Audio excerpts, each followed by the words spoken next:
Alright, magandang araw. Happy Saturday pala sa atin lahat. Ayan, Sabado. Dahil Sabado, meron tayong pag-uusapan. Bilang panimula, ito po, para sa mga OFWs. Itong pakiusap ni Kong Kiko Barzaga, OFW Zero Remittance. Maalala ninyo yung ginawa nating Zero Remittance kailan ba yun? Dito lang, nitong nakaraang mga few months ago, malaki yung epekto nun. Ayaw lang, hindi lang maamin na gobyerno na meron talagang epekto. Kahit isang araw lang, billions ang nawawala. So, ito hindi naman sa pagtulong na mapabagsak ang ekonomiya, no? This is just another way of protest para tayo naman ay pakinggan kasi wala naman silang billions of pesos ang dollars ang pinapasok natin ekonomiya sa Pilipinas, tapos wala silang ginawa kundi kurakutin lamang ho. Pakinggan natin itong pakiusap. OFW groups will be organizing a Zero Remittance Month protest for November 2025. OFW remittances are one of the key pillars. OFW groups will be organizing a zero... Yun lang pala yun.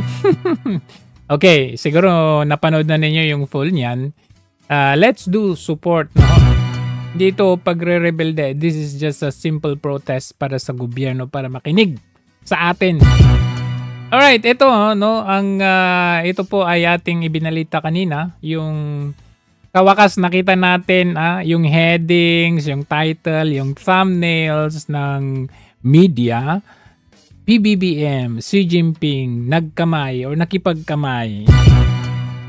Pero kung titignan ninyo, for the whole duration of ASEAN at saka yung APEC, walang even shake hands with Trump, wala with Xi Jinping. Only this time, siguro may nagsabi nga baka sinabihan, no? Kasi yung balita nga nung kahapon, nakalagay dyan, walang meeting with Xi Jinping, Trump. Kaya parang nakakahiya, napapahiya itong si Marcos Jr., no? Kaya siguro baka sinabihan siya na kailangan mong lumapit. Although another reason is yung chairmanship ng APEC would be 2026 would be itong si Xi Jinping. So may connection dahil ASEAN 2026 Philippines, APEC 2026 China. But then let us have to take this in context, no? Philippines at China, yung gobyerno ngayon ang stand niya is against China. So titingnan natin ano kaya ang magandang simula or gawin or anong strategy ng Marcos administration para naman yung ASEAN at APEC magkaroon ng coordination same time. Kasi same time yan eh. ASEAN anong the other day, APEC naman ngayon. So tignan natin dito pa lang.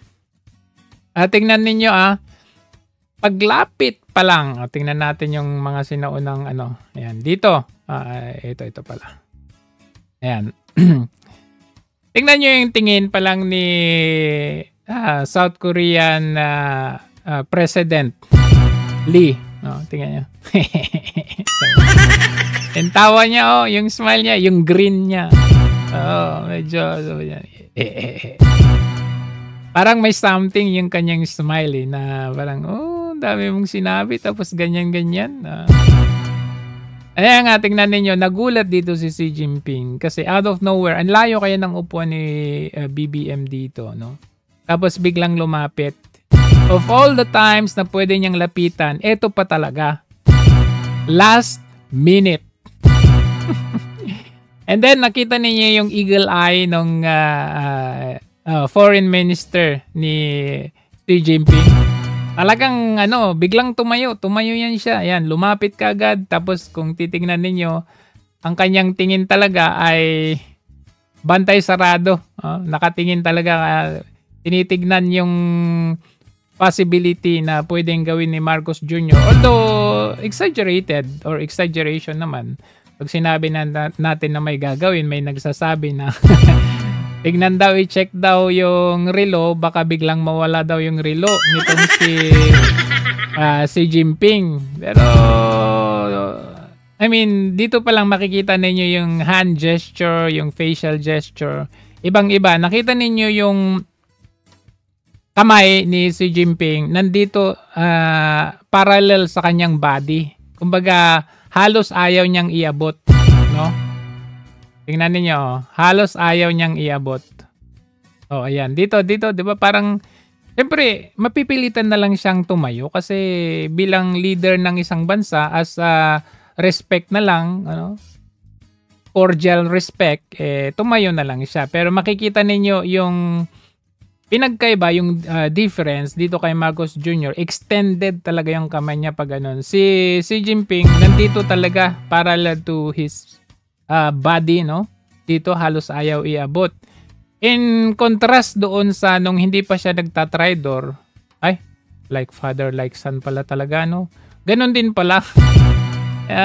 Style nila, kakamayan ka nila sa harap mo, pero at any given time, tatridorin ka ng mga to. Yan ang mahirap eh. Yan, like father, like son.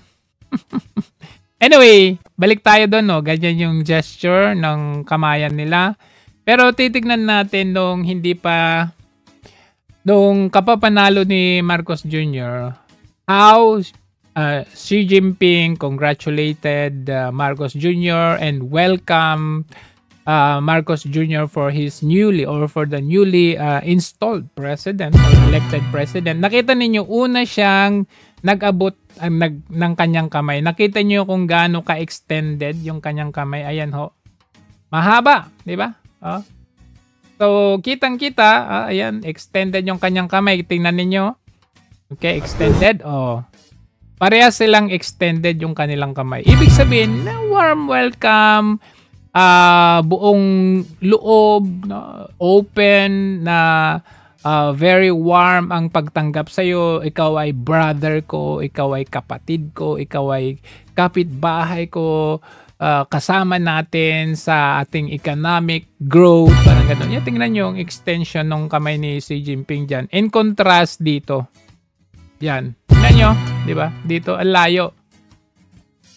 Ano kasi, psychologically, mababasa natin yung yung gesture ng mga tao. May mga meaning yung mga yan. Kahit kayo, obserbahan niyo yung pag kayo naasar, minsan hindi nyo mapigilan, talagang alam nyo hindi nyo maitago yung kunot ng noo ninyo or yung simangot ninyo, yung nguso ninyo. That's simpleng traits ng may meaning ng bawat galaw ng tao. Diba? O, ayan. Dito, bukal na bukal at bukas ang loob ni Xi Jinping dyan. Ayan, di ba? Nakita ninyo yung kanyang shake? Yung shake niya, napakaluwag. Yung kamay niya, wait, medyo i-zoom natin konti. Ano napapansin ninyo dyan in contrast dito? Anong napapansin ninyo? Mahigpit dito. Mahigpit dyan. Dito, very laid out. Relax. Walang tense. No? Ayan Pero dito, parang gusto na niyang sa lahat ng mga pinagsasabi mo sa akin. Ganon. Makikita talaga natin, maobserbahan natin. Ayan. And the smile as well. Tingnan niyo dito. Dito, tingnan mo. Halos ayaw niyang ibuka. Halos, ganun lang. Pero dito, nakita mo, bumuka yung kanyang bibig. That's a legit and sincere na smile. Diba? Yan Look at the lips. Yan. So talagang may difference talaga. Hindi porke sasabihin nila, ang balita ng media, sabihin nila, nagkamayan yung dalawa, ano na kaya mga DDLs kayo, mga DDS kayo. Tignan nyo naman, siyempre ayaw niyang bastusin, pero there's the difference of how you tingnan mo nga ito ngang kanyang yung minister niya talagang to the rescue kaagad kasi hindi natin alam presidente ng China Kailangan din natin alam kung anong binabalak nito sabi nga niya babalik daw yung missile pag diba? There's always a difference. Ano yun? O yan. Diba? Look at the smile. Kita mo yung teeth. Diba? Very brotherly. See? Looking at the eyes, straight eye to eye, and very sincere. That's the difference kapag hindi ka traidor. Pinakita natin the difference. Saan pa yung ibang Yan, tingnan nyo. Itingnan nyo ang higpit. Ngayon, halos hindi pa yan nakabuka. Kala nyo nakabuka yan? Hindi yan. Tignan nyo yung minister. Alert!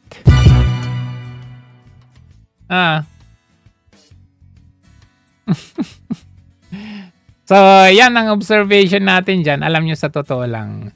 Because of this, mababa talaga ang tingin ng buong mundo sa Pilipinas. It means that it's very difficult for us to be proud of. Alam mo yun, proud naman tayo as a Pilipino. Kaya lang, parang nahihiya na tayo na, alam mo yung, Philippines, papasok sa utak nila, corruption, crime, mga ganun. Yun yung papasok. Ngayon, ito kasi si Marcos Jr., wala siya sa timing. Wala siya sa lugar. Alam mo, irarason pa niya na, hindi, I just laid out the facts. Oo, sabihin na nating facts. Meron tayo mga maritime issues. But, is it tamang venue doon sa ASEAN at sa, buti nga hindi sa APEC doon sa ASEAN, i-bring up mo yung about dyan sa sinasabi mong laid out the facts. Tignan natin to. You made a strong statement in front of world leaders, including the Chinese Premier Li Qiang, condemning the plan to declare Bago de Masinloc a nature reserve. How did the Chinese Premier react to your remarks? And was there any consensus or collective response among the leaders as to how to deal with these kinds of actions, which clearly violate international law in the South China Sea? I would disagree. I did not make a strong statement. I just laid out the facts. And laying out the facts is a strong statement. Talagang strong statement. Ano ba sinabi mo? Maritime issues. You blasted China in the middle of ASEAN Summit. And that's a very strong statement. Kasi kung talaga, pinag-uusapan natin dyan is yung cooperation, yung neutrality, centrality. Yun naman ang natin dyan na kailangan natin mag-cooperate as ASEAN nation. Pero anong ginagawa mo? Ito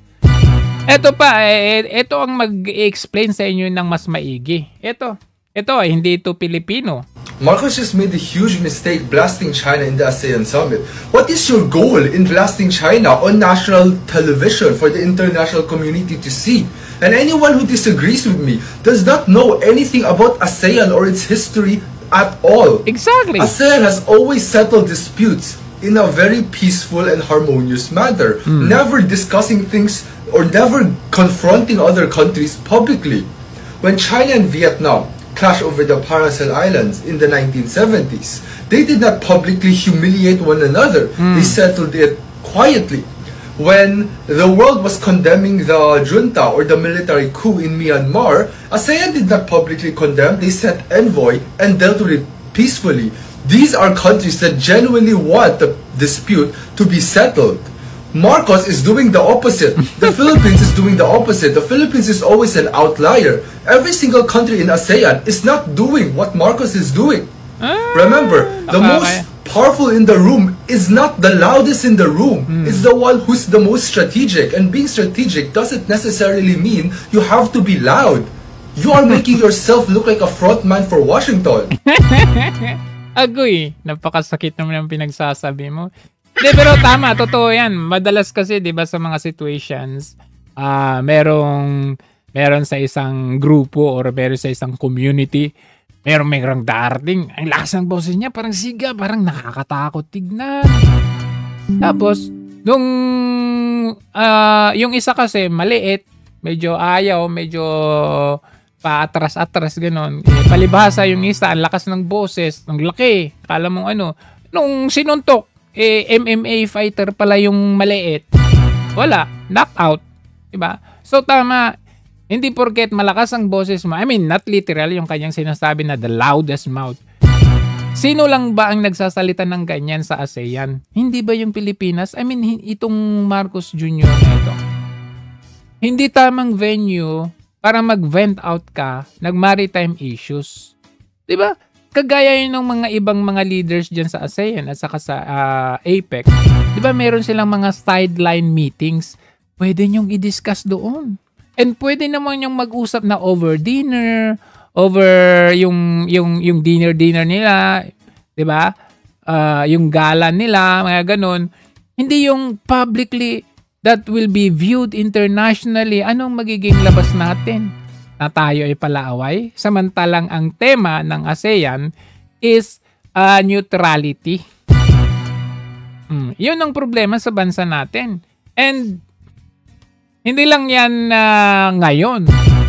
Kasi ugali na nito ang magsumbong na akala mo siya yung kawawa. Tingnan ninyo ito. Last year, ganun din ang kanyang ginawa. In front of the international media, ito ang kanyang sinabi. Law, provocative, unilateral, and illegal actions continue to infringe upon our sovereignty, our sovereign rights, our jurisdictions. This pattern of aggression obstructs our path towards ASEAN's vision of the South China Sea as a sea of peace, stability, and of prosperity. Our independent... Ganun pa siya. Parang ewan ko kung ano nangyari. Ay, nako. At hindi lang yan. Ito pa ang nakakatakot na kanyang sinabi. Ito. Tinanong siya ng India media.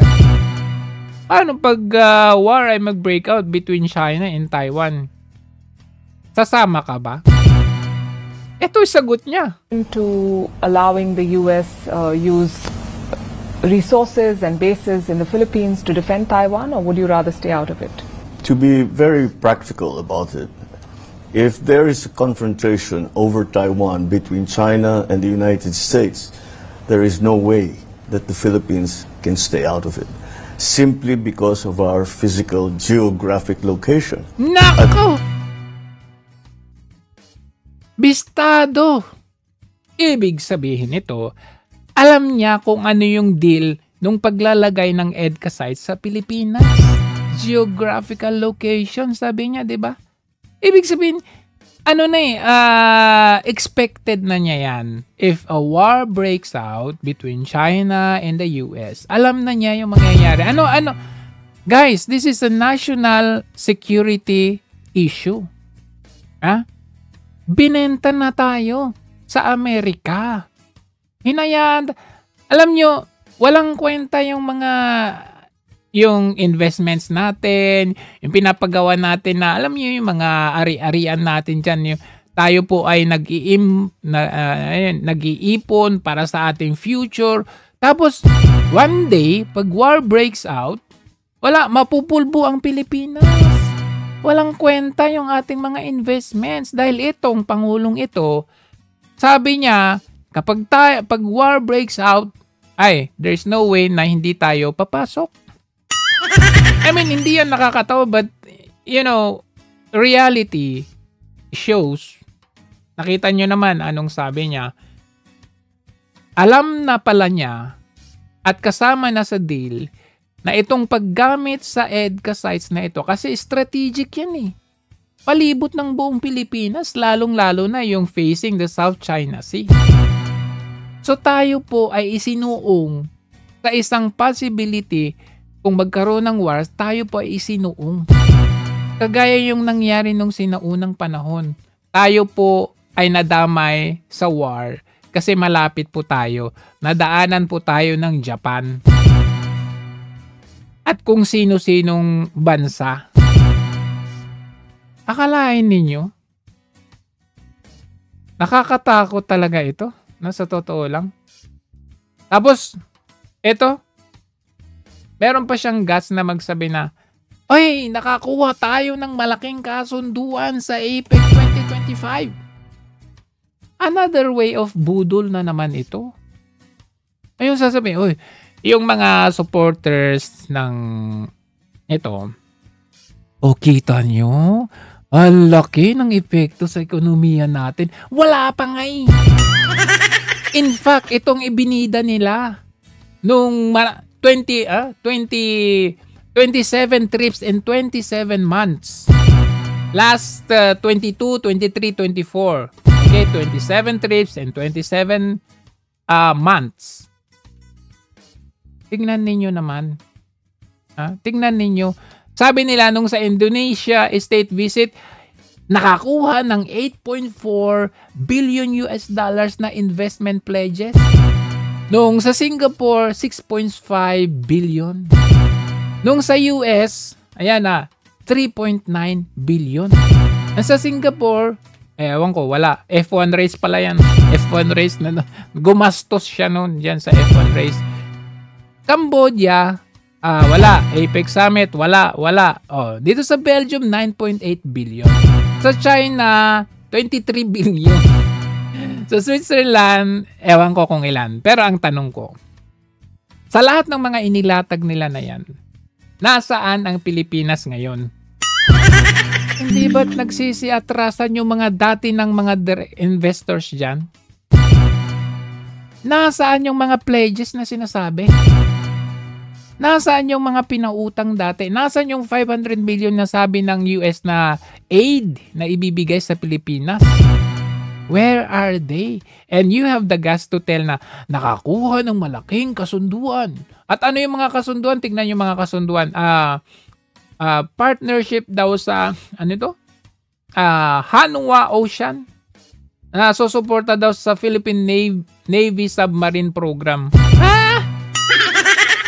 Iwala ka man naman dyan. Meron din daw sa DL Group, isang energy company para sa Meralco, mga ganun, nuclear plant. Meron din daw sa Samsung. Another way of budol-budol na naman sa taong bayan. Grabe talagang administrasyong ito, no? Tapos ganito pa sila tuloy sabi ni Attorney Rowena Guanzon, nakabatak. President Bongbong Marcos says level of confidence in the economy has been restored. Wow, restored because of anti-corruption efforts. Hanggang ngayon, walang napapakulong. Ngayon, may recommendation ang ICI. Asa na yun? May recommendation ng ICI. Tingnan ninyo kung sino ipapakulong nila. 9/2025, we are already 44 days old. Tagal nun we'll be submitting our ombudsman and former members of the House of Representatives and the Senate in obtaining control project contractors. Number 1. We recommended the filing of criminal and administrative charges against the following persons. Number 1. 1. Former Undersecretary Roberto Bernardo. Nilaglag nila si Yusek Bernardo. Number 2, Senator Joel Jose Villanueva. Nako! Number 3, Senator Jose Jinggoy Estrada Ejercito Jr. Nako! Number 4, former Congressman Elizalde Saldico. Number 5. COA Commissioner Mario Lipana. Number 6, former Congresswoman Mary Mitch Kahayon Uy. These persons... 6 lang. 6. Nasaan yung mga inilatag ng mga diskaya? Nasaan yung mga to? Ayan, Romulo of Pasig. Jojo Ang ng Party List Ilonggo. Ayan, Vargas, Quezon City. Atayde, Quezon City. Ayan, ang dami oh. Saan ng mga yan? Oy. Naglulokon tayo. Ito, Marvin Rillo. Ito, in-expose ito ng Peanut Galleria. Talagang may ebidensya to. Leo de Tariela. Ano mo yung si Tariela na tarsier ng BCG. Teodoro Arisco of Aklan. Antonieta, Dina, Caloocan, Marivic, Pilar. Ito lang ata yung Tapos, nasaan napunta itong mga na ito? Particular itong si Henry Alcantara. Ito lang ang nilaglag nila, si Yusek Bernardo. Nasaan yung si... wala dito si Bryce, nasaan si Bryce? Bryce fucking Fernandez. Mura ka talaga. Diba? So, anong gagawin natin? Naglulukuhan lang po tayo dito. Oo nga pala, commercial nga muna tayo. Ito pala. Calling the attention of Lisa Araneta Marcos. Ayan, itong si Mr. Mo talagang naglalandi. Nilalandi niya yung Mexican. Mexican, syempre, maganda yan eh. Peru pala, Peru. Ayan. Tingnan natin Peruvian Foreign Trade Tourism Minister, Teresa. Oy! Chancing ka pa dyan. Mag-date tayo mamaya, ha? Date tayo mamaya. Wala si Mrs. Andun siya doon sa, kasama yung mga first ladies doon. Date tayo, ha? Oo. Ayun nyo, ay patabi. Walang hawakan. Baka mamaya biglang mahubaran yan eh. Kung lalaki ang hahawakan mo, mawawala yung relo. Pag babae ang hahawakan mo, mawawala yung damit. Walang ganyanan. Presidente ka pa man din. Naku, oo, yan. So, ito kasi alam nyo kung bakit wala talagang tiwala si Xi Jinping dito kay Marcos Jr. Kasi gaya niyan, kinakamayan mo Tapos, nagkakaroon kayo ng military drill sa South China Sea. Ang laging balita ng media, namataan barko ng China, namataan ilang barko ng China Navy, blah blah blah blah, namataan. Ano kung namataan? Kayo nga, nagkaroon nga kayo ng drill mismo. Ito. Sa kabila ng presensya ng mga warship ng China, matagumpay ang ika-12 multilateral maritime cooperative activity sa West Philippine Sea. Ilang tila drone na South China Sea po naman ang namataang umaaligid sa BRPO Rizal na kasama sa pagsasanay. Narito ang report. 2 araw nagsanay sa West Philippine Sea. So kayo lang ang pwedeng mamataan dyan? Tapos pag may makitang barko ng China, ang nyo parang, alam mo yun, dinidemo na siya, uy, namataan ng barko ng China sa ganitong lugar. Syempre, South China Sea yan alangan.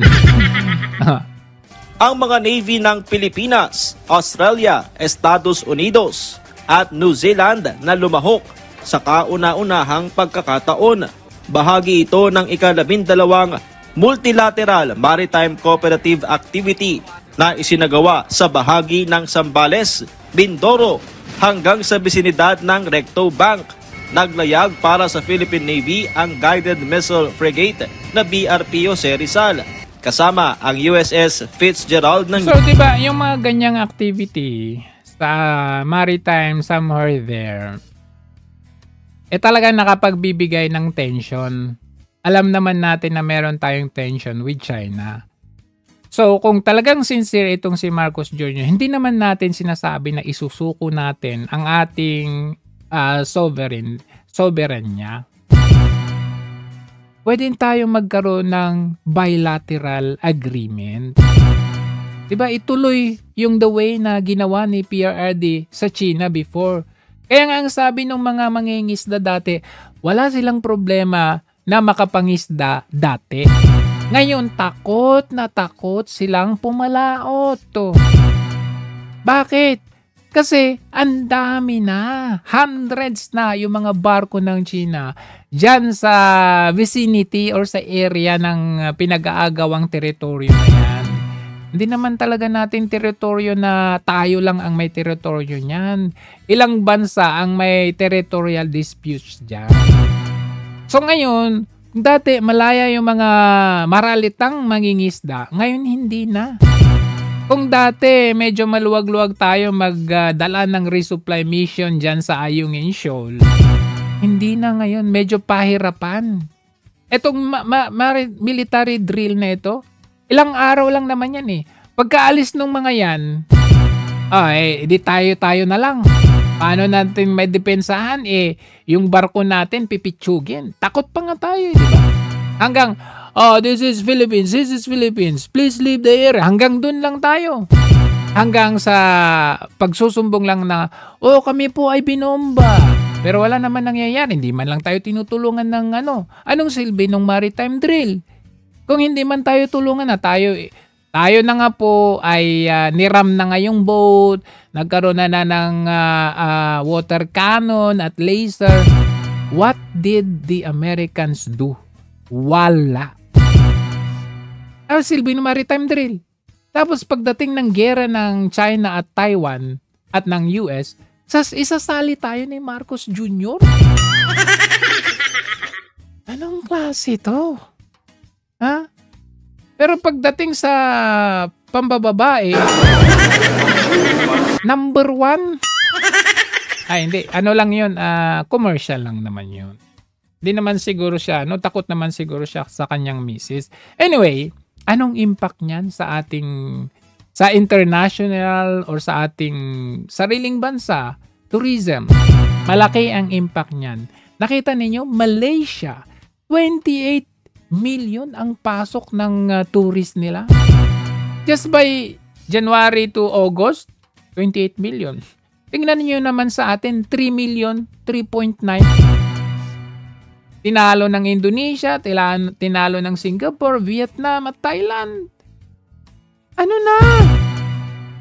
Kawawa. Ulilat. Tapos sasabihin niya, the best president daw. Diyos me, ito para sa inyo. Bago inyo, mga tanga! Yun para sa inyo. Kasi hindi kayo nag-iisip. Next, ito.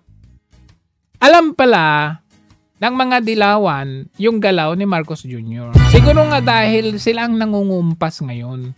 Biruin ninyo, ewan ko kung nadulas o out of pagyayabang na lang na alam ni Dilima kung sino ang nasa listahan ng mga susunod na maging DOJ. At kung maalala ninyo kung nung naging PNP chief si Torre, 'di ba? Nag-congratulates itong si Dilima. Baka alam. Nung naging ombudsman si Remulla, nag-congratulate at sabi maganda. Tapos ngayon, yung incoming na DOJ secretary, parang ibinida pa or parang kinommercial pa niya si Claire Castro. Diyos ko po. Tignan niyo to. Secretary. Yung kagaya po ninyo. Well, mahirap po kong sabihin kasi nakita ko naman sa listahan, medyo karamihan naman sa kanila deserving. I mean, nakita na kayo listahan, ma'am? Di ba listahan? Nakita daw yung listahan. Medyo sabihin kasi nakita ko naman sa listahan. Nakita sa listahan. Medyo karamihan naman sa kanila deserving. And I mean, may nakita na kayong listahan? Di ba nagulat yung reporter? Ay, may nakita na kayong listahan? Kayo ba, may nakita kayong bang listahan? Wala. Ito. Hindi naman po official list pa yun. Sabay baway niya, hindi naman official list yun. Sabay bawi kasi nadulas eh. Tatanungin sana namin kung naalala niyo yung mga pangalan. Ma'am, may nakita kayo sa mga pangalan, sino po ang nakita ninyong ano? Kasi yung mga, may ilan-ilan na mga gaya ni mga current USEC. No, current USEC. Current congresswoman. Yes, si Jinky. Yes, okay. Kasama sa listahan, nakita nyo. Kasama sa listahan. Yes. I think she's very qualified. And then, Nako. Jinky? Lustre ba yun? Rinig ko rin si Claire Castro, Attorney Claire Castro. Nako. Pwede rin siya. Matapang din yun. Diba? And several others. Pero hindi pa naman ata yan yung official list. Mga pinag-uusap. Kawawa na talaga yung bansa natin pag ganitong...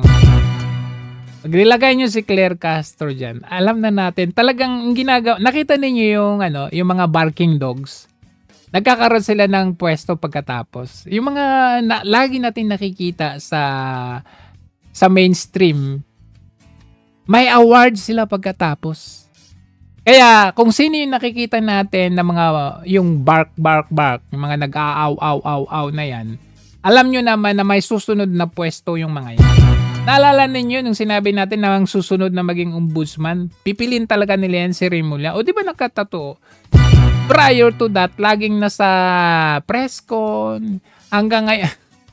Grabe nga yung trabaho nila ngayon, yung mga government officials ngayon, panay pa press con. Yun lang ang trabaho nila. Panay ganun, no? Panay ganun. Pa lang sila. Hindi ito magandang sa ehemplo ng Kaya nga tingnan ninyo ICI, ano yun? Joel Villanueva, Jingoy Estrada, at sinama pa yung isang taga-COA. Samantalang ang daming pinangalanan ng Diskaya. And in fact, yung kay Gutesa, how is that? Carabao Piglat. Ito, hindi ba nagkatugma? Sabi nung itong ICI, ayan, at least 22 billion worth of cash-filled luggages delivered to Zaldico, says ICI interim report. Saan nyo nakuha yan? Sige nga, why can't you tell saan ninyo nakuha yung investigasyon na yan? Kasi, yan nga ang sinasabi ni Gutesa. Sabi ni Gutesa, bawat malita ay may lamang humigit kumulang 48 million pesos dinadala sa bahay ni Zaldico. Ito, at least, ibig sabihin, 22 to 48 billion. Ayan pa, million pala ito, million. Diba? So, it's synonymous, it's almost at least 22 billion worth of cash-filled luggages delivered. So tama nga, humigit kumulang 48 million. Ilan ba yung mga maleta na dinala na na-identify doon sa Senate hearing? I think that was about ilan ba yun? 27 na bagahe? So that would be 22 billion. So tanong, saan yun nakuha? So, credible ito na witness. But then, the government is, ano yung ginagawa nila? Dinidiscredit nila, sinisira nila yung credibility ng mamang ito. Kawawa. Samantalang yung mga Diskaya, ayan yung mga kanilang napangalanan, pero wala yung iba. Wala si Martin. Diba? So, bilang pang ending, no? Itong si ako nakikita ko dito, no?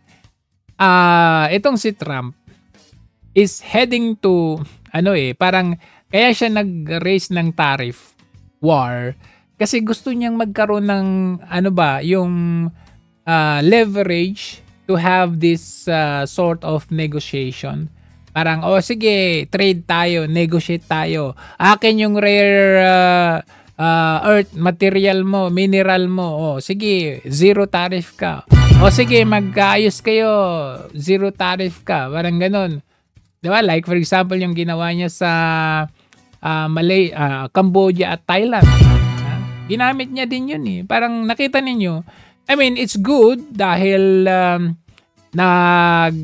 namagitan si Trump at yung Malaysia na na patigilin yung possibility ng war ng Cambodia at ng Thailand. At dito makikita mo, nagyabang pa si Trump. Nagyabang siya na, ay, kami militarily, number 1 kami. Economically, number 1 kami. O, panoorin natin. We're forging new partnerships on strategically important industries like shipbuilding, energy, semiconductors, critical minerals, and, very important pharmaceuticals. We learned that during COVID. We had to rely on other countries to give us pharmaceuticals. You can't do that. You have to, certain industries you want to have there. You want to have your medicines made ideally in your own country. Many of our agreements also include deepening collaboration of industries of the future, such as nuclear, quantum, artificial intelligence, where America is number 1 by a lot. Actually, we're really number 1 by a lot. We're number 1 in military. Nagyabang, di ba? Nagyayabang. Consequence, we're number 1 in military, in the quality of the weapons. That's why everyone wants to buy for us. I'll tell you what, we have... Quality of the weapons, pero may dalawang bumagsak. Di ba? Maalala nyo, may dalawang... ano ba yung bumagsak na yung F-16 ba yun? At saka yung isang helicopter, di ba? Bumagsak. Quality of the weapons. A long lead on is submarines, nuclear submarines. We are so far advanced that by perhaps 20, 25 years, we're 25 years ahead of any competition. And not only are the tariffs strengthening our alliances, they're also bringing peace to the world. On Sunday in Malaysia, we signed the Kuala Lumpur Peace Accords, ending forever the war between Cambodia and Thailand. Thank you. Ayun, ginamit niya yung tariff war para patigilin yung digmaan ng Cambodia at ng Thailand, which is good Ginamit niya din Kaya nga na, di ba, nagtaka kayo bakit zero tariff yung Thailand, Cambodia, Malaysia. Kasi nga, yung sinasabi ko sa iyo, yung tariff war, trade war nitong si Marcos Jr., itong si Trump, para magkaroon siya ng negotiation kung anong gusto niya, kung sa, halimbawa sa Ukraine, akin yung rare earth mo, sige, ito ng tariff mo ngayon, babaan ko, parang ganun.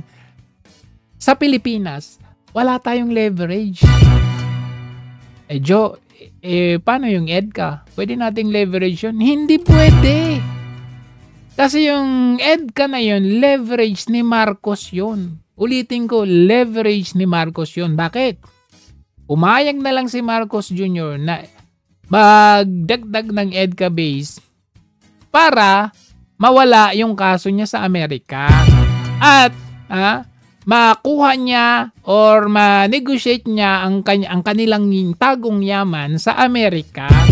Yun. Hindi natin leverage yun as a nation. Kaya wala talaga tayong maipagmalaki. Kaya magtaka kayo, hindi nilagay yung EDCA base natin doon. Dapat merong, dapat zero tariff. Hindi. Done deal na yun. Tapos ng deal yun, EDCA na yun. Ngayon, wala na. Kasi, ganun si Marcos Jr. dyan sa EDCA site na yan. On the other hand, itong si Trump is posing as we are the world's might. Parang ganun. Kami ang pinakamalakas sa buong mundo. Ganun. Pero, reading Trump's physical gestures, iba na ang China ngayon. China is taking over America now in terms of yung sinasabi ni Trump na malakas daw sila sa nuclear, malakas daw sila militarily. Hindi totoo yan. Nakikita ninyo yung mga dinidisplay ng Beijing or ng China sa kanilang military assets? Sobrang layo. Military, infrastructures, mga technology, alayo na ng China sa Amerika. And by looking at this, at the meeting of Trump and Xi Jinping, mababasa natin na threaten si Trump dito. Basahin natin, basahin natin. So nauna siya ditong nakatayo. Nauna siyang nakatayo, inaantay niya inaantay niya. Yan, inaantay niya dito. Pagdating, sinong naunang nag-abot ng kamay? Malayo pa lang. Ayan, dito pa lang. Ayan, iaabot na niya ang kanyang kamay. Okay. Okay, abot. Okay, balikan natin Yan. Mr. President. Yan. The President of the People's Republic of China. Okay.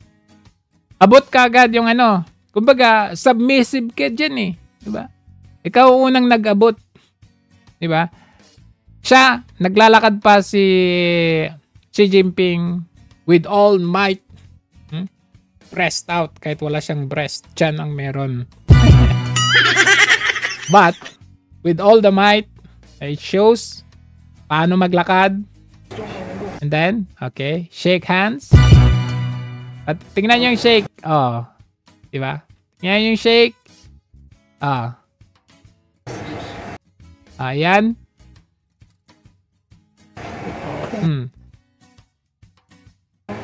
Good to meet you. Sabay. Wait. Shake niya. Iba yung treatment ni Trump sa ibang mga ka-shake hands niya. Yung iba nga, ginaganon-ganon niya lang Parang, alam mo yung, parang mababa ang tingin. Pero dito, makita nyo, may patapik-tapik pa siya sa likod na parang, relax ka lang relax ka lang. Ayan tinatapik niya dyan. Eye to eye. Okay, tinitignan. Good to meet you. And nice to meet you. Good to meet you. And then, Great pleasure to see you again. si Xi Jinping, talaga siya medyo poker face. See you again.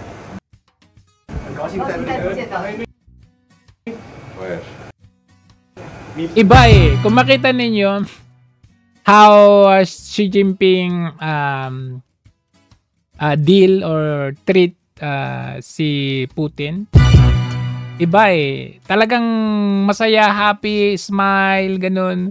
Pero dito, nakita nyo, malayo yung kanyang kamay, ganun. Alright. Yan. We're going to have a very successful meeting, I have no doubt. Wala lang. Si Xi Jinping, wala lang. Very tough negotiator. That's not good.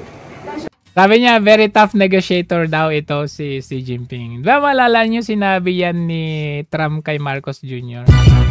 Pero ang sabi niya dito, this is a very tough negotiator but that is not good, sabi niya. Yun ang totoong tough negotiator. Kasi sabi niya, that is not good. Pero nung kay Marcos Jr. niya sinabi yun, inuuto niya lang. Very tough negotiator daw si Marcos Jr. Pero hindi niya sinabi that is not good. Inuto niya lang. Pero ito, ang katotohanan na ibig sabihin ng kanyang sinabi, mahihirapan ako dito. China yan Diba? In terms of technology, in terms of progress, China, we're talking about that. Kaya nga, makikita nyo, siya very happy. Si Xi Jinping, wala lang. Either, looking at their faces, maaari ang kanyang nasa isipan na okay lang, at meron kang tariff sa amin, meron din kaming tariff sa inyo. Not our loss, parang ganon. Hindi kayo kawalan sa amin kasi meron kaming sariling teknolohiya. Kaya naming mabuhay na kami lang. Pero of course, kung meron kayong dealings, okay lang din. Tariff to tariff tayo. Sige, go. Diba? Tayo, 19% ang tariff sa atin. Pero sa kanila, 0. Sino lugi? Idi tayo. Etong si Trump, nagpataw ng, ewan ba, 100 plus na, 127. Po, tinaasan din ni Xi Jinping. Ginawa niya atang 150. I'm not sure about the number, but labanan na yan ng dalawang world powers. And basing from the gestures, yung kamayan nila, alam mo yun, the way na hindi interesado si Trump nakatingin kay Xi Jinping. Itong si Xi Jinping, wala lang. I mean, okay. Okay lang kung mag-trade kayo sa amin, okay lang. Kung hindi, not our loss. Ganun yun eh. Ganun ang mentality kasi ng inchik. Diba? Pag nagbebenta yung Chinese, yung inchik dyan, bibili ka o hindi, walang problema. Okay? Ito yung presyo niya, okay, walang problema. Kung tatawad ka at ayaw mo yung presyo, hindi mo bibilhin, alis ka, walang problema. Ganun sila. Because they can sila, self-reliant. Kaya nilang mabuhay ng sarili nila. So, yan yung difference ng ngayon. Tingnan ninyo, not because ikaw ay nakatawa, not because ikaw ay nagsasalita-salita dyan na parang ikaw yung mighty. Sabi nga nung inchik kanina, not just because you have a loud mouth. Ikaw na, hindi ganun yun. Ang the best dyan, yung strategic ka talaga mag-isip. Yeah? Hindi yung maingay. Sabay patapik, tapos ganun-ganun sa kanyang balikat, sa kanyang likod. We know each other well. We know each other well? Mr. President, do you plan to sign a trade deal today? Could be. I think we'll have a great understanding. Ang tanong magsasign ka ba ng trade deal ngayon? Sabi niya, it could be. We have a great relationship. We've always had a great relationship. Manguuto na naman Pero hindi mo yan mauto. Sabi ni si Jimmy, alam ko na yung style mo. Hindi kami uto-uto. Hindi kami kagaya nung inuuto-uto ninyo. Kaya yung sinasabi mo, sabi niya, wala lang. Lumalabas sa kabila ni Xi Jinping. Tingnan mo ang gesture niya, facial expression niya, wala lang. Ano lang siya, parang blank siya. Tinitingnan niya pero hindi tumitingin Wala lang. Which way? Thank you very much. Please. Diba?